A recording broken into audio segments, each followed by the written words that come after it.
आपण पाहत आहोत ABP 24 तास। पुरंदर आंतरराष्ट्रीय विमानतळामध्ये नवनवीन घडामोडी घडत असून राज्याचे मंत्री चंद्रशेखर बावनकुळे यांच्याशी काही विमानतळ बाधित शेतकऱ्यांनी बैठक केली होती। यामध्ये शेतकऱ्यांनी पर्याय सुचवावेत असे एकंदरीत ठरले होते। त्या अनुषंगाने महसूल मंत्र्यांच्याकडून जे सांगण्यात आले होते त्याच्यावरती एकतपूर मंजवडीच्या ग्रामस्थांनी ग्रामसभा घेतली।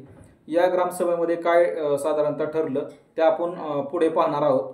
ग्रामसभेमध्ये काय ठरलं हे पुढे पाहण्याआधी आपण आमच्या चॅनलला सबस्क्राइब, लाईक, शेअर जरूर करा। यामध्ये एकतपूर मंजवडीच्या ग्रामस्थांनी ग्रामसभा घेतली आणि या ग्रामसभेमध्ये साधारणतः एकरी 10 कोटी रुपये शासनाने आम्हाला या जमिनीचा मोबदला हा द्यावा अशी मागणी प्रथम करण्यात आली। त्याचबरोबर विमानतळाच्या परिसरामध्ये 35% विकसित भूखंड हा त्याच्यामध्ये द्यावा। त्याचबरोबर FSI हा 5 असावा, म्हणजे ज्या शेतकऱ्यांच्या जमिनी जाणार आहेत त्याच्यामध्ये त्या शेतकऱ्यांना 5 हा FSI मिळावा अशी एक मागणी ग्रामस्थांनी याच्यामध्ये केली। बेघर भूमिहीन कुटुंबांना निवासी भूखंड हे 3 पटीने मिळावं व त्याचा मोबदला विकसित किमतीच्या 2.5 पटीने देण्यात यावा अशी मागणी देखील यावेळी ग्रामसभेमध्ये करण्यात आली। तसेच व्यावसायिक भूखंडाच्या बदल्यात जे भूखंड आहेत त्याचा मोबदला हा चालू किमतीच्या 2.5 पटीने देण्यात यावा अशा मागण्या शासनासमोर ठेवण्यात आल्या होत्या।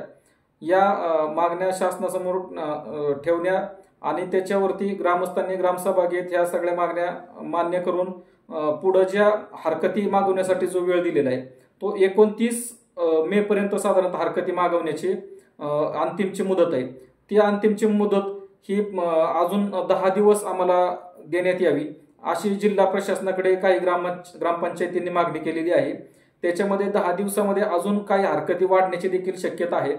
ह्या 10 दिवसामध्ये जर 10 दिवस अजून पुढे वाढून दिले तर हरकतींची संख्या ही आत्ता अत्यल्प आहे त्या पटीत पुढे ज्या हरकती आहेत त्या वाढू शकतात। ग्रामस्थांनी सरकारसमोर मांडलेल्या अटी ह्या पुढील प्रमाणे आपण पाहणार आहोत की त्या ठरावामध्ये काय काय अटी केलेल्या आहेत।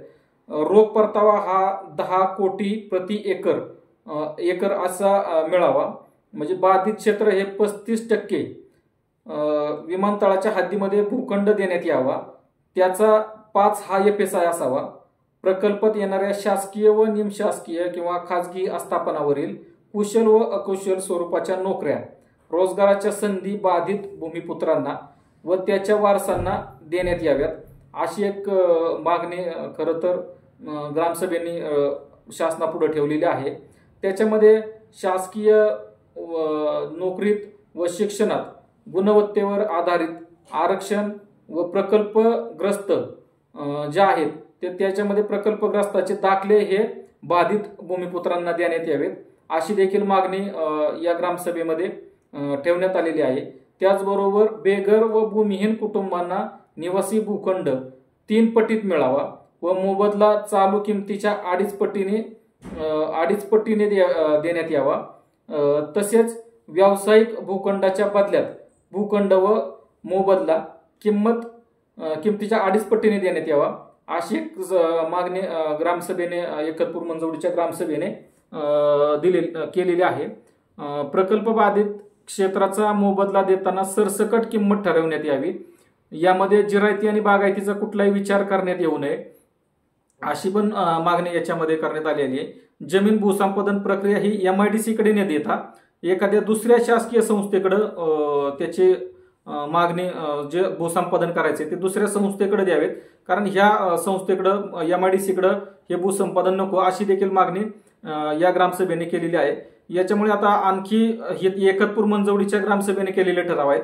याच्यामध्ये अजून ज्या ग्रामपंचायती आहेत, पारगाव असेल, खानवडी असेल, त्याच्यानंतर वनपुरी असेल, उदाचीवाडी असेल, या ज्या ग्रामपंचायती आहेत या ग्रामपंचायती आता या ग्रामपंचायतीसोबत कोणती भूमिका ग्रामसभेसोबत घेतात ते देखील येणाऱ्या काळामध्ये आपण पाहणार आहोत व त्याच्या संदर्भात नवनवीन व्हिडिओ जे आहेत विमानतळाच्या संदर्भात ते पाहण्यासाठी आमच्या चॅनलला सबस्क्राइब करा, लाईक करा व शेअर करा। धन्यवाद।